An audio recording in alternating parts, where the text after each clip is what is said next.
Fala pessoal, tudo bem? No vídeo de hoje eu gostaria de fazer uma reflexão com vocês a respeito do amor. No livro de Timóteo, Paulo ele vai escrever, a seu filho na fé, Timóteo, ele vai dar um conselho para ele, dizendo assim, lá no verso 5 do capítulo 1. O objetivo desta instrução é o amor que procede de um coração puro, de uma boa consciência e de uma fé sincera. Ou seja, Paulo ele vai dar uma instrução a Timóteo, ele fala, o objetivo é o amor. O objetivo do que eu vou te ensinar, o objetivo, da busca por Deus é o amor. E ele vai dizer que o amor procede de algo.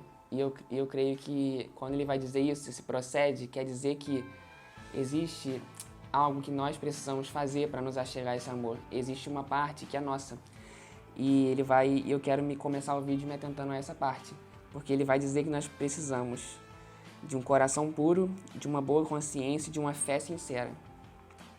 Quando ele diz que a gente precisa de um coração puro, ele quer dizer que nós não podemos nos achegar a Deus ou buscá-lo segundo as intenções do coração ou por algum interesse. Nós temos que ter, um coração puro.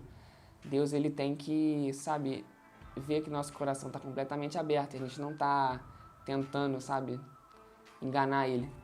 Lá no livro de Crônicas, Davi vai dar um conselho para o seu filho Salomão. E ele diz assim: E você, meu filho Salomão, reconheça o Deus de seu pai e sirva-o de todo o coração e espontaneamente, pois o Senhor sonda os corações e conhece a motivação dos pensamentos. Se você o buscar, o encontrará, mas se você o abandonar, ele o rejeitará para sempre. Ou seja, é um texto que fala que nós devemos buscar o Senhor e servi-lo de todo o coração, espontaneamente, ou seja, sem fingimentos, sem tentar mostrar algo que não é. E ele vai dizer que Deus conhece o nosso coração, ele sonda nossos pensamentos. Ou seja, é impossível enganar Deus, então que a gente, quando for nos achegar a Deus, nós possamos estar com o coração verdadeiramente aberto para Ele. Em segundo lugar, Paulo vai dizer para Timóteo que além de um coração puro, nós precisamos ter uma boa consciência.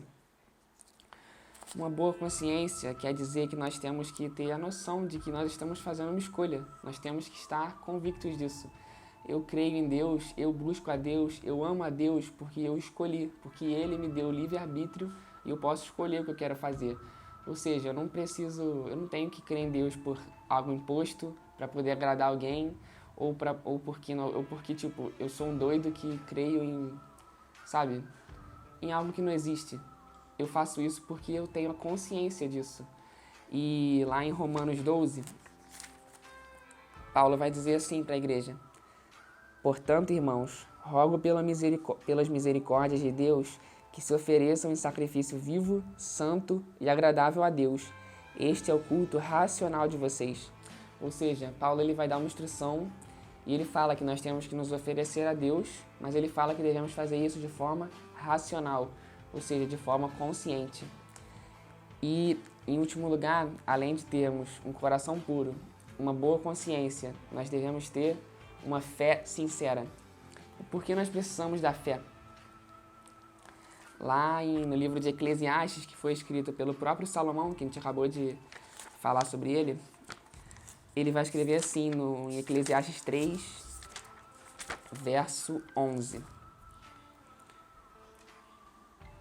Ele, Deus, fez tudo apropriado ao seu tempo. Também pôs no coração do homem o anseio pela eternidade. Mesmo assim, ele não consegue compreender inteiramente o que Deus fez. Ou seja, nós, como seres humanos, somos incapazes de conseguir compreender todas as coisas. Por muitas vezes nós temos dúvidas, surgem questionamentos que nós não conseguimos, respostas que façam sentido na nossa mente tão limitada. E a própria palavra de Deus diz que Deus, ele fez com que a gente não conseguisse compreender tudo que ele faz. E não é porque a gente não consegue entender tudo que Deus faz, que Deus ele errou, que Deus falhou. Não é por isso. E aí que entra a fé.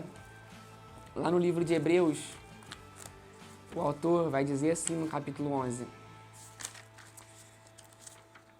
Verso 1 vai dizer: Ora, a fé é a certeza daquilo que esperamos e a prova das coisas que não vemos, Existem coisas que nós não vamos conseguir ver, nós não vamos conseguir provar com argumentos, sabe, argumentos humanos, mas que a nossa fé vai justificar, que a nossa fé vai fazer com que aquilo se torne-se uma realidade para nós. E lá no verso 6 do capítulo 11 de Hebreus vai dizer: sem fé é impossível agradar a Deus, pois quem dele se aproxima precisa crer que ele existe e que recompensa aqueles que o buscam. Ou seja, quem dele se aproxima precisa crer. Sem fé não tem como. Então, a gente viu 3 coisas que são a nossa parte para poder se achegar ao amor de Deus. Mas agora vamos falar um pouco sobre o amor em si, porque se nós podemos nos achegar a esse amor, é porque ele existe. E agora o que é esse amor? Lá em 1 João, no capítulo 4, a partir do verso 7 até o verso 21, tem um texto muito lindo que vai falar sobre o amor de Deus. E eu quero ler 2 versos com vocês. O verso 10 vai dizer: nisto consiste o amor, não em que nós tenhamos amado a Deus, mas em que Ele nos amou e enviou seu Filho como propiciação pelos nossos pecados. E no verso 19 vai dizer: nós amamos porque Ele nos amou primeiro. Ou seja, eu falei sobre como nós podemos amar a Deus, como nós devemos nos achegar a Ele. Mas nós só podemos fazer isso porque Ele nos amou primeiro, porque Ele já demonstrou todo o seu amor por nós. Ele já provou isso. E ele, lá no texto de João 3,16 diz: porque Deus amou o mundo de tal maneira que deu seu Filho unigênito para que todo aquele que nele crê não pereça, mas tenha a vida eterna. Essa é a maior prova de amor que Deus já fez por nós.